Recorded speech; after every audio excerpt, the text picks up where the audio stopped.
প্ৰথমে মই মহান সৃষ্টিকৰ্তা আল্লাহ তাল্লাৰ ওচৰত কৃতজ্ঞতা প্ৰকাশ কৰিছোঁ। তাৰ লগতে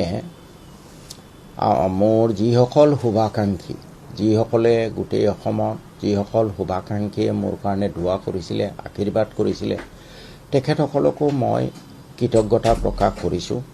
বিশেষকৈ মন্দিয়া সমষ্টিৰ ৰাইজলৈ মই কৃতজ্ঞতা প্ৰকাশ কৰিছোঁ। আজিৰ এই যিটো ফলাফল, মোৰ বিধায়ক পদ বাহাল ৰখা, মোৰ এটা কথা উপলব্ধি হৈছে যে মানুহ সৎপথত থাকিলে বহু ধৰণৰ অপায় অমংগল, বহু ধৰণৰ বাধা বিপত্তি বা বহু ধৰণৰ সমস্যাৰ সৃষ্টি হয়। তেওঁৰ সন্মুখত বিভিন্ন ধৰণৰ সমস্যাৰ আজি উত্থাপিত হয়। কিন্তু সৎপথত থকা মানুহজন বুকু ডাঠ কৰি থাকিব লাগে, নিজৰ বিবেকক সুধিব লাগে যে মই শুদ্ধ ৰাস্তাত আছোঁ নাই।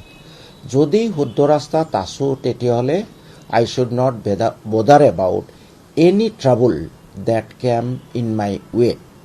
মই এইটো এটা ডাঙৰ উপলব্ধি। আৰু সৎ ৰাস্তাত থাকিলে যেতিয়া আপোনাৰ উদ্দেশ্য মহান হ'ব, আল্লাহ তালা বা ভগৱানে যি মানুহক সৃষ্টি কৰিছে, এই মানুহৰ মংগলৰ কাৰণে যেতিয়ালৈ আপোনাৰ চেষ্টা অব্যাহত থাকিব, তেতিয়ালৈ মই বিশ্বাস কৰোঁ মহান আল্লাহ তালা বা ভগৱানে সেই মানুহজনক, সৎপথত থকা মানুহজনক সহায় কৰে।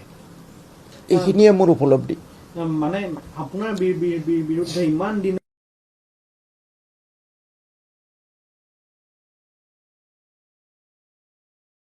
লাগি আছিল, আপোনাৰ দলটোৱে লাগি আছিল আপোনাৰ বিধায়ক পদ খাৰিজ কৰিবলৈ, কিন্তু আপুনিও কিন্তু বহুত যুঁজ দিব লগা হ'ল কিন্তু বিধায়ক পদ ৰাখিবৰ কাৰণে।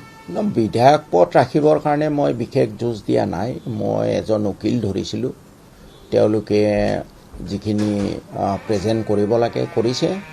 মই একমাত্ৰ আল্লাহ তালা বা ভগৱানৰ ওপৰত ভৰসা কৰি আছিলোঁ যে হে আল্লাহ বা ভগৱান, মই যদি তোমাৰ সৃষ্ট জীৱৰ ভালৰ কাৰণে চেষ্টা কৰি আছোঁ, তেতিয়াহ'লে যিমান অপায় অমংগল আহক মোৰ ৰাস্তাত, তুমি নিশ্চয় মোক সেই অপায় অমংগলৰ পৰা ৰক্ষা কৰিবা।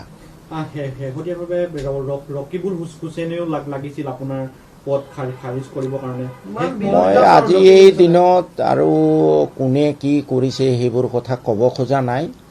মই আকৌ এবাৰ পৰম কৰুণাময় আল্লাহ তালা ভগৱানৰ ওচৰত মোৰ কৃতজ্ঞতা প্ৰকাশ কৰিছোঁ, মোৰ শুভাকাংক্ষীসকলৰ প্ৰতি কৃতজ্ঞতা প্ৰকাশ কৰিছোঁ, ধন্যবাদ জ্ঞাপন কৰিছোঁ। এই ৰায় মূলতে আপুনি কি বুলি ভাবে, মানে কাৰণটো কি? এই ৰায়ৰ মূল কাৰণটো হ'ল, মই আগতেও ক'লোঁ, মানুহ শুদ্ধ ৰাস্তাত থাকিলে,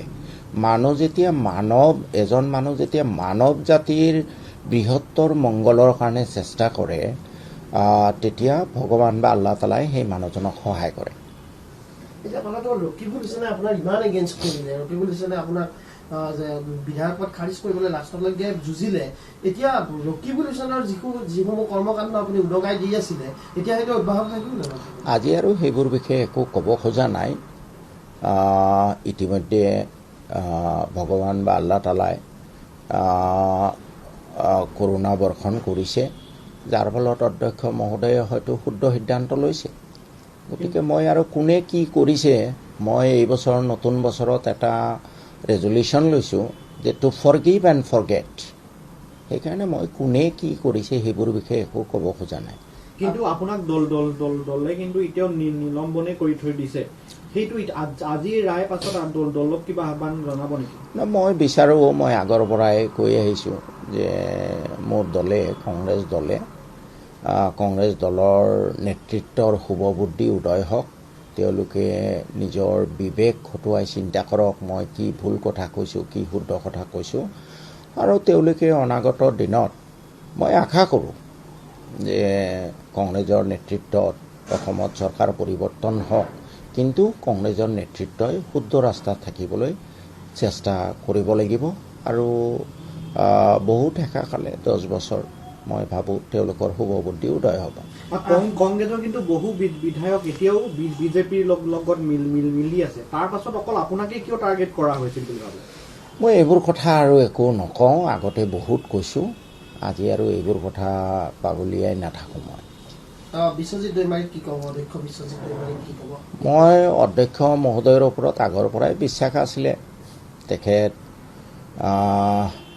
তেখেতৰ মানে অলপ ৰেচিষ্ট ৰিমাৰ্ক হ'ব নেকি নাজানো।